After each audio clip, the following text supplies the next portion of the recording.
You are Locked On 49ers POSTCAST, part of Locked On Sports San Francisco on the Locked On Podcast Network. Your team every day. Yo, what's up, everyone, and welcome back to the Locked On 49ers POSTCAST. I'm your host, Eric Triple E Engel. You may know me as the former producer for the Murph and Mac Morning Show on KMBR. And today, the San Francisco 49ers looked completely overmatched against a very mediocre Arizona Cardinals team as they dropped their final game of the season in fitting fashion. Final score 47-24. The San Francisco 49ers defense was horrendous against the Cardinals rushing attack, despite James Conner missing today's game. Meanwhile, Jake Moody continued to miss kicks, while the rest of the special teams unit was equally uninspiring. Jauan Jennings was ejected for blocking too good. I'm not quite sure. And the San Francisco 49ers head into this year's offseason with as much uncertainty as they've had in years. We'll break it all down, but first, I want to thank all of you for watching us on the Locked On Sports San Francisco YouTube channel. Please, if you aren't subscribed, hit that subscribe button right now. Thanks also for listening on the Locked On 49ers podcast feed and making us your first listen following these Niners games. Make sure to check out the Locked On 49ers Daily Show for more in-depth coverage. Brian Peacock does a great job. And today's show is sponsored by LinkedIn. LinkedIn Jobs helps you find the qualified candidates you want to talk to faster. Post your job for free at linkedin.com/LockedOnNFL. Terms and conditions apply. And in this one, I mean, right off the jump, Guerrero was injured like right away. And it was just terrible to see the kid who had such a great chance to showcase all of his talent. We saw glimpses of it, and he just never really had the moment to really hit into that fifth gear. But that's been the story of the entire San Francisco 49ers season in a microcosm right there. I felt like this game had all of the telltale signs of the things we've come to expect from the 49ers this year, starting with the terrible defense, terrible run defense, losing at the point of attack over and over and over. I mean, the Arizona Cardinals ran for 150 plus yards today, 5.6 yard per carry average and 2 touchdowns. Gave up a run of 46. You gave up a 22-yard run on fourth down on a fake punt. We can get to the special teams miscues in a second. But, I mean, you saw the defense just lay down and die today. Fred Warner playing with as much gusto and football guts as one guy can have. But, I mean, you need more than just that one dude out there. This whole team has been, underperforming all season long. It's just been more of the same that we saw that today. And at least today, hey, you don't really want to win this game. You want to end up with the best possible draft pick. Looks like the 49ers are going to end up drafting 11th in this year's upcoming NFL draft. They could get a very, very real game changer for this defense. We'll talk about that later on in the show. You could also maybe go the other way and get a game changer for the offensive line. But after a couple of weeks of them looking really, really, really bad in the run game, this run game starts to look a little bit better. Patrick Taylor goes for 109 yards today on 17 carries, good enough for a 6.4 yard per carry average. And the 49ers offensive line looked okay at the point of attack in the run game. Not the worst performance I've seen from the 49ers rushing attack. That's something that they have really gotten away from in recent weeks.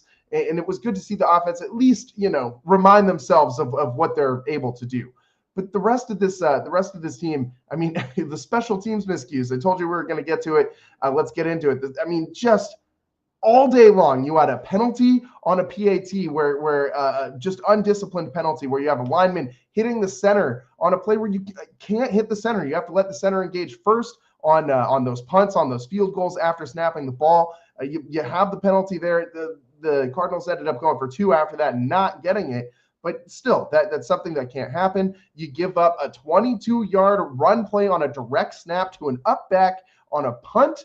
On a fake punt, that's just inexcusable. The 49ers special teams all year long just completely, missing the mark. And it's been this way for what feels like a few years now. We can get into that a little bit later on in the show as well. And then on top of all of these things, you have, just terrible kicking from Jake Moody continuing here in 49ers land. Misses a 47-yarder, made one from 50 plus on like a line drive where if anybody on the line had just jumped up and stuck their arms up, they probably would have blocked that first kick on the Cardinals side. But Jake Moody just shanking that 47-yarder to the left.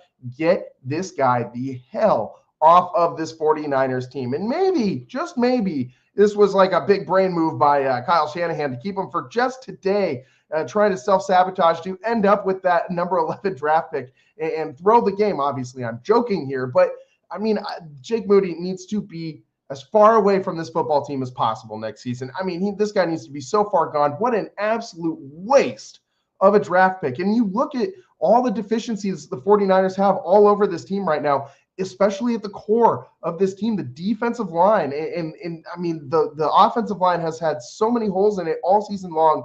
Those two spots, you have to think that the 49ers could have used that third-round draft pick that they spent on Jake Moody on somebody else, anybody else, to fill out this offensive or defensive line, and that would have dramatically benefited this team compared to what Jake Moody has done. I feel like you can go sign any old dude off the street at this point, and he can nail a 47-yarder in today's NFL.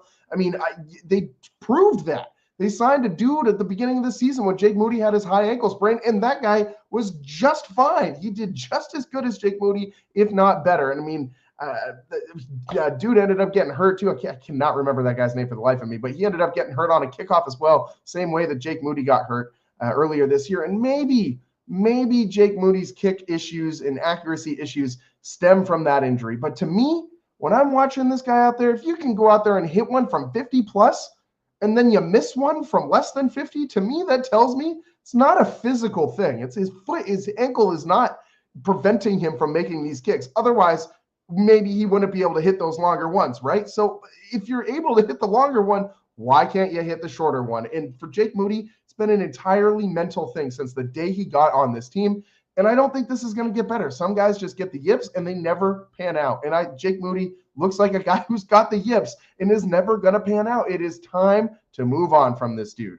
And speaking of moving on from dudes, it's also time to move on from 49ers special teams coordinator. I mean, this is Brian Schneider, because this has just been abysmal. The last few years, this special teams unit has been one of the worst in the NFL. I'm not talking about stats-wise. I did not do any statistical research into this take, but anybody with two eyes and a brain can tell you that this football team has no idea how to play special teams. Look at just today's game as an example. You have a missed field goal, a penalty on fourth down or on a PAT that gives the team a easy shot at a 2-point conversion. Cardinals, thank God they're so mediocre they couldn't convert it. Didn't matter. They still score 47 points on the day. And then you have the fake punt 22-yard just gash on a direct snap to an upback. I mean, it's unexcusable. This team is so pathetically bad on special teams that, I mean, we have had issues all year long. That game against the Seahawks earlier this year, the Laviska Shenault kickoff return for a touchdown. The game against the Rams, where Tutu Atwell really, early in the season, allowed the Rams to hang around late in the game with his kick returns and punt returns, and the Rams eventually won. I mean, it has just been abysmal. Abysmal is, like, putting it lightly for how bad this 49ers special teams unit has been in recent years under Brian Schneider. And I started to do some research into this guy's background because I was kind of curious where he came from. And this guy, prior to being on the 49ers, was part of Urban Meyer's coaching staff in Jacksonville. Why the hell is this guy even on this coaching staff? It just blows my mind why this guy is still the special teams coordinator for the 49ers. Brian Schneider has got to go next season. He's not the only one. The brain trust of this 49ers team needs complete restructuring, needs to be completely rebuilt. We can get into all this a little bit later on in the show, but what the hell is Brandon Staley even there for? He's a defensive guru. Then what the hell is the defense backsliding so severely? Yes, they have injuries. Yes, they're a little more thin. Figure it out. Look at the Detroit Lions. They're able to figure it out. They got just as many guys on IR as the 49ers did last week, yet the final score did not reflect that. So figure it out. I don't want to hear the excuses of the injured players anymore. This team's been injured all season long. You've had plenty of opportunities to go pivot, and you haven't. You've done absolutely nothing. It took Nick Sorensen about two and a half games for him to figure out that without Nick Bosa, you should maybe call a blitz if you want to get some pressure on the opposing team's quarterback. It blows my mind how the 49ers have just stayed the same course and tried to not course correct at all. this season. I mean, you did the same thing repeatedly every week and hoped for different results. Lo and behold, you're sitting here at the end of the season at 6-11. Shocker. Absolute shocker that when the 49ers had all these injuries and they did not make adjustments, that this team, ends up falling on their face at the end of the season and all throughout the season, really. Let's be honest. There wasn't a single point in time this year where it seemed like the 49ers had it going. They never really had a run where they pieced it together. Only had 6 wins all year. Kind of hard to look at any of that stretches like going on a run. You know what I mean? So the 49ers look miserable right now. This offseason, they got a lot of opportunity. This is a big, pivotal offseason for the 49ers. One thing that won't change, the ownership has thrown their support publicly behind Kyle Shanahan and John Lynch. And I think that that's the right move. I mean, there's a lot of changes that do need to be made with this brain trust, but getting rid of Kyle Shanahan and John Lynch is absolutely not the right move for this 49ers team. I absolutely am old enough to remember how bad this team has been pre-Kyle Shanahan. I do not want to go back to Chip Kelly. I do not want to go back to Jim Tomsula. I do not want to go back to Mike Nolan. I don't want to do any of those things ever again. Mike Singletary, I'm good. You know what I mean? I want winners, but not Mike Singletary. I want the 49ers to continue going the course that they've been going with Kyle Shanahan, with John Lynch. They've proven to have success. This year is the anomaly. I mean, if you want a cross-sport comparison, it's not like this guy's Gabe Kapler and he had 107-win season and you got to keep him around. No. I mean, he's got a proven track record of success. Are there things he needs to get better at? Absolutely. Late game clock management, top of the list still in the year 2025 now for Kyle Shanahan. I think he needs help on just kind of staying on schedule with his play calling. He doesn't need help with play calling, but he needs help, I think, just another offensive brain in the room to kind of help him stay on track with what he's trying to do with this 49ers offense. I think sometimes he gets a little carried away. He lets the game kind of dictate what they do on offense too much. You should be dictating the game with the offense that the 49ers have when it's fully functional. And if you're this genius guru play caller, that should be something right up your wheelhouse. So Kyle Shanahan needs to get better at that. Maybe another voice in the room helps, but one thing's for certain. Well, two things are for certain. Brian Schneider has got to go. Nick Sorensen has got to go. And the 49ers need to completely retool this offensive line and this defensive line. I mean, you got some pieces that you can work with for sure. Trent Williams is going to be around next year, getting older, but he's still going to be around. That's not nothing, obviously. You got to start rebuilding some of these things, and you're going to have some guys leaving in the offseason as well, some expiring contracts. Priority one has to be re-signing Dre Greenlaw. You absolutely have to do that if this defense wants to have any semblance of what it used to look like in years past. And let's talk about that next. This defense, I mean, we'll talk about a backslide for this 49ers defense this season. Yes, they had a lot of injuries, but man, oh man, where do they go from here? How do they get back to that dominant defense that they were in 2023, in 2022, in 2021? How do they get back to being that version of themselves? Let's talk about that and more next on the Locked On 49ers Postcast.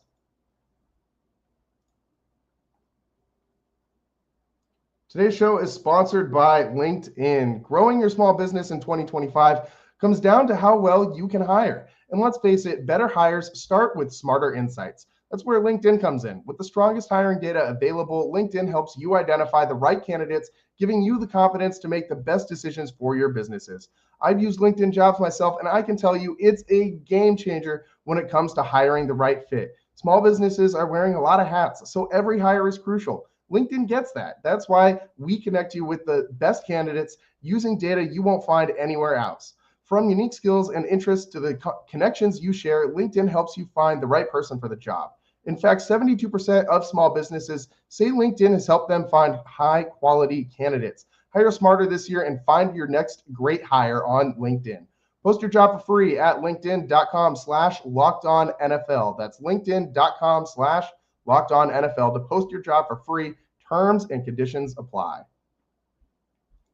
Today's show is also sponsored by Rocket Money. Did Rocket Money help you find any subscriptions you forgot about or that you were paying for twice? That definitely happened to me. I had a few subscriptions that I didn't even realize I was still paying for, and Rocket Money made it so easy to track them all down. It's like having a personal assistant for your finances. Rocket Money is a personal finance app that helps you find and cancel your unwanted subscriptions, monitors your spending, and helps you lower your bills so you can grow your savings.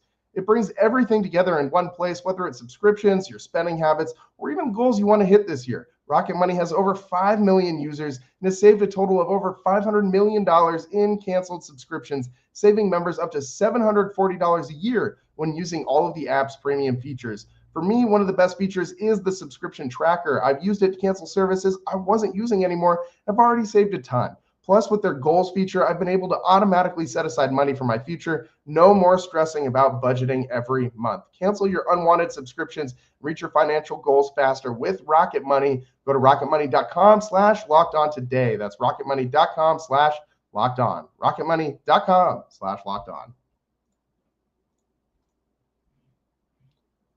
Welcome back to the Locked On 49ers postcast. I'm your host, Eric Triple E Engel, and today 49ers get the brakes beat off them in the final game of the season, 47-24. And I mean, this defense looked as bad today as it has all season long. And that is, in a microcosm, it kind of explains the 49ers season, or at least part of it. I mean, it's not like it's just been one thing with this 49ers team. It's been everything. At certain points, it's been the defense that's been really bad. At certain points, the offense has looked incredibly clunky. I mean, one thing I thought about today, the whole time I was watching Josh Dobbs out there, was why in the hell did Brandon Allen ever start a game for the 49ers when Brock Purdy was out earlier this season? That made no sense to me at the time. Makes even less sense to me now watching Josh Dobbs do what he did today. I thought he looked not too bad for a backup. You know what I mean? I wouldn't be beside myself if the 49ers brought him back next season as a backup. 326 yards for Josh Dobbs on 29 of 43 attempts and 2 touchdowns.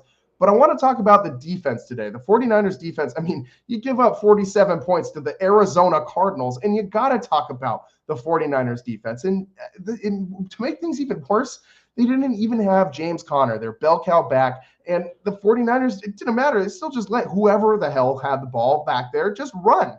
I mean, you had multiple dudes averaging over 7 yards a carry. Dortch over 7 yards a carry. Kyler Murray over 7 yards a carry. DJ Dallas over 7 yards a carry. Tony Jones Jr. over 7 yards a carry. So, I mean, that's not very good. You're just giving up explosive plays left and right in the run game. Explosive plays in the pass game as well, all over the place. Kyler Murray, a quarterback rating of 128.5 today with 4 touchdowns and no interceptions. His defense has been bad, just bad all year. They've been lacking turnovers. They've been losing at the point of attack over and over and over. And yeah, I know that you got injuries. Drake Greenlaw, the entire defensive line for the most part, and Fred Warner playing through a broken ankle. Talanoa Hufanga missing damn near the entire season again. I mean, Charvarius Ward missing games for personal reasons that are just horrendous in his own life. And like all these other things that are happening to this 49ers defense, it's hard to continue to be competitive when you have that many guys missing games. That's fair. It's a fair criticism. But when it's been that way the whole season, at some point you got to change. You got to try something different. You got to do something other than just run out there in your base defense and cross your fingers and hope for the best. And it seemed like that's what Nick Sorensen was doing every damn defensive possession for the 49ers. This season, the 49ers defense gave up 436 points. We were mad last year when the 49ers defense gave up 298 under Steve Wilks.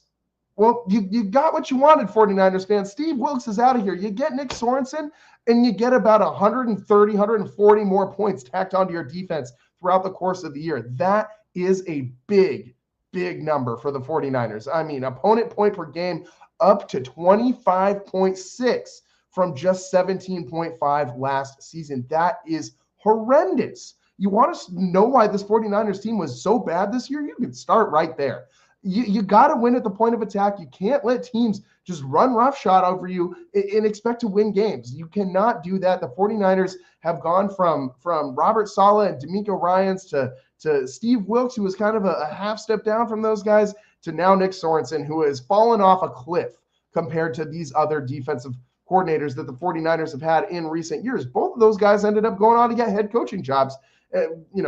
Robert Saleh didn't work out super great for him in New York, but is that all on him? The Aaron Rodgers thing, I don't know. That's for the Locked On New York Jets postcast to discuss. But point being, very successful defensive coordinators in the past here for the 49ers. This brain drain from the 49ers like coaching staff, from their brain trust in these last few years is a big deal. You've lost so many assistants and so many coaches to other teams who have promoted them into roles of head coaches, offensive coordinators, defensive coordinators, and the like. You got to figure out a way to reload that room. And one of the other things that confuses the hell out of me with this 49ers coaching staff is you brought in Brandon Staley in the offseason to help shore up this defense. And that didn't make sense to me at the time because what the hell was Brandon Staley so good at doing in San Diego? I mean, wasn't really very good at doing anything except for blowing leads late. And the same kind of thing Kyle Shanahan's been pretty good at, unfortunately, in his career. But I mean, I just don't know what this guy's role is. Why the hell is he even in the building? What is he contributing to this defense if it is surrendering 47 points to the Arizona Cardinals? And I know it's the last game of the season, and I don't want to hear any of this like they didn't really need to try crap, because you're a professional football player. This is your job. Have some pride.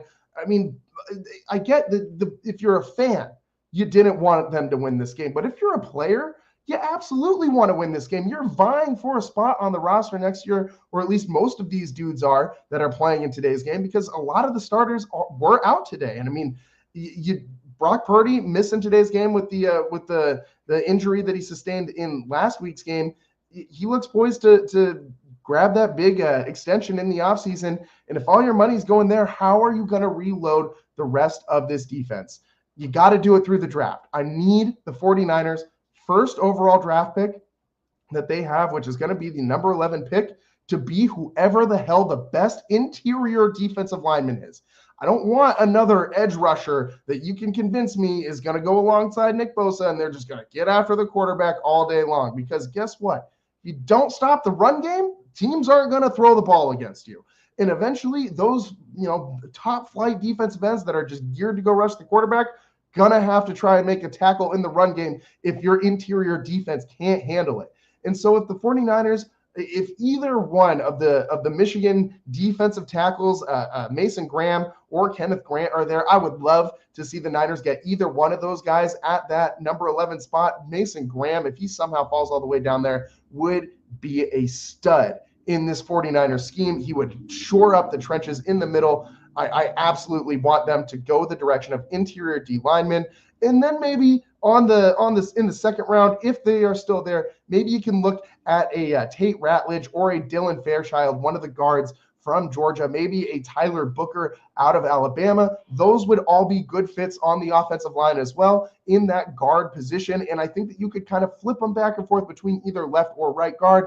I think that would help this 49ers run game a lot. This 49ers pass attack also needs some help. You could also target some tackles if they are there in the draft.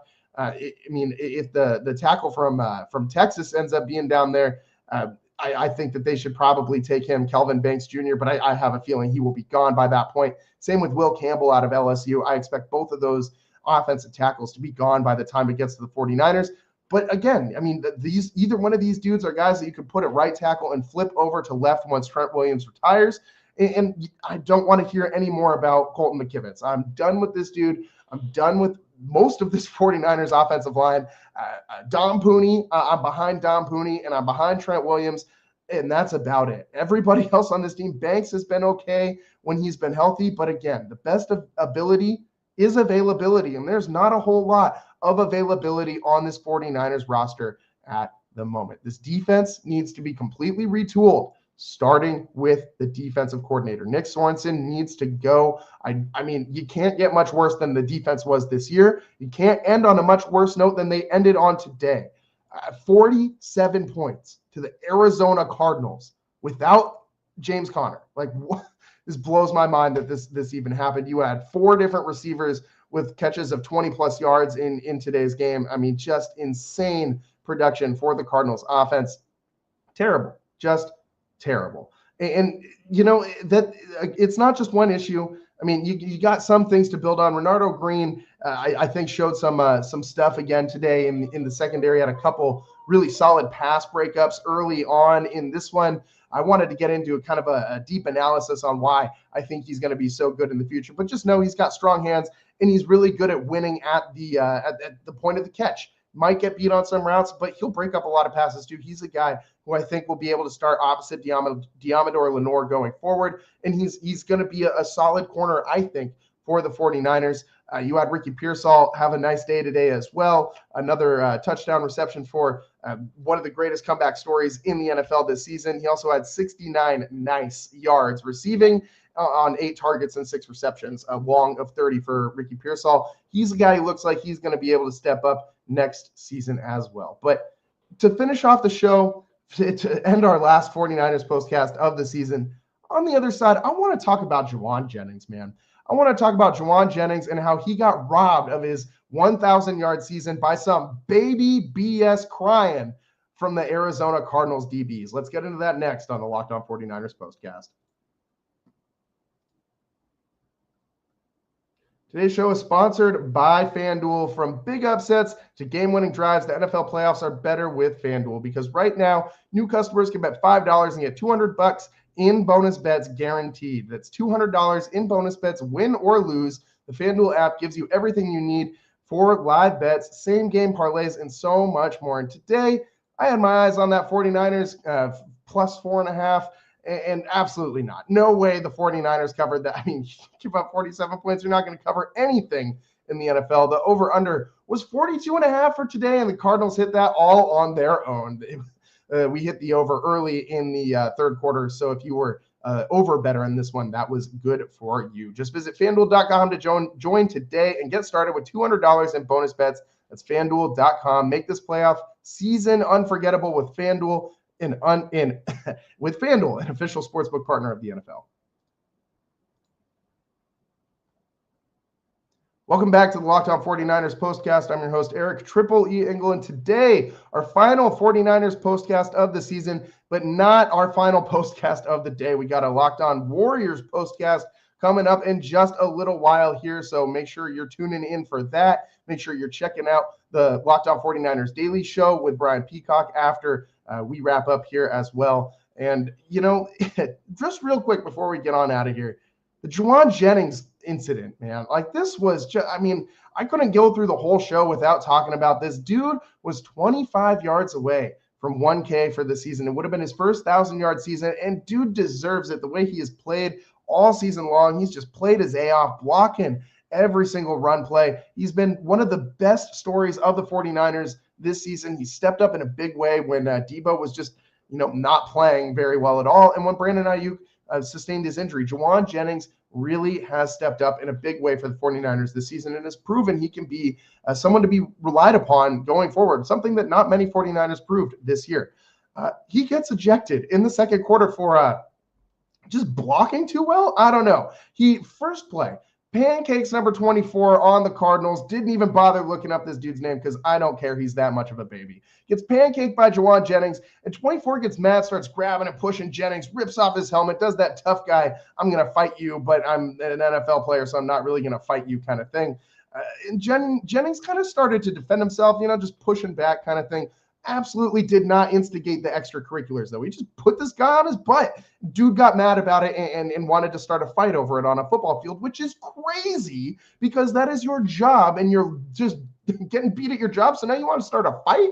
It's pretty wild to me. So then on the very next play, Jauan Jennings, they called offsetting unnecessary roughness personal fouls on each player. So then on the very next play, moves over to the other side, moves over to the left side of the formation, Jauan Jennings does, and lines up against Sean Murphy-Bunting. And unfortunately, I already knew this crybaby's name before this incident, so I couldn't just disrespect him by not even bothering to learn it. But Sean Murphy-Bunting learns that he can go get some of that work too, and Jauan Jennings pancake blocks him into oblivion as well. And Bunting just pulls Jennings down on top of him, which, would also be defensive holding at best and unnecessary roughness at worst. And Jennings pops up and pushes Murphy-Bunting back off of him and back to the ground, mind you, because Murphy-Bunting is a lot smaller than Jauan Jennings and can't handle all that work. So the tiny DB gets mad again and pulls Jauan Jennings down. And again, Jauan Jennings ends up flat on his back, just trying to get Murphy-Bunting off of him. Multiple officials have to come over trying to pull off Sean Murphy-Bunting, and an official actually gets injured and has to go to the locker room and get further evaluation because this guy is too busy being a baby about getting blocked. To me, this sounds like the Arizona Cardinals defensive backs are way too soft and might need to go find another job, because this is the NFL. And if you can't handle some contact, maybe, just maybe, you in the wrong business, buddy. So if you're just going to throw a fit because you got your clock cleaned and you're going to start a fight with somebody, maybe football's not the right sport for you. Jauan Jennings just 25 yards away from getting to 1K on the season, as I said. And the way he was playing prior to the ejection, I am absolutely positive that he would have got that. And it really sucks that the Cardinals' baby man at cornerback ruined this for Jauan Jennings. I mean, for Jennings, saw him walking off the field smiling. I'm sure post-game he's going to have some stuff to say about it, so I'm going to go check some of that stuff out as well. But for now, I mean, wow, just what a crazy ending to this 49ers season, a very fitting ending to this 49ers season, a disappointing ending to this 49ers season. Time to old Yeller this season and get on out of here. For the 49ers postcast, I'm your host, Eric Triple E Engel. This season has been painful. It has been just marred with injuries, and I'm just glad it's over, man. I mean, I love 49ers football just as much as anybody else. I am sad that I'm going to have to wait until September to, I guess August, if you're counting preseason, to see this team play again. But man, am I glad that this team is going to look different next time we see them, because right now I do not really want to see this iteration of the 49ers again. Thanks so much for tuning in to the Locked On 49ers postcast today and all season long. Make sure you're checking out our Locked On Warriors postcast later today as the Warriors play the Sacramento Kings back end of a back-to-back. We'll see if Steph Curry, who is playing tonight, will be able to pull out a win with the Dubs today to make it 3 in a row. A team that's actually winning in the Bay for once, that's a shocker in 2024/2025. So we'll get into that on the Locked On Warriors postcast. But for the Locked On 49ers postcast, I'm your host, Eric Triple E Engel. That's all the time we got for you guys today, and all the time we got for you guys this season. We'll be back at it on the Locked On 49ers postcast next year. Thanks so much for tuning in. We'll see you next time. Peace.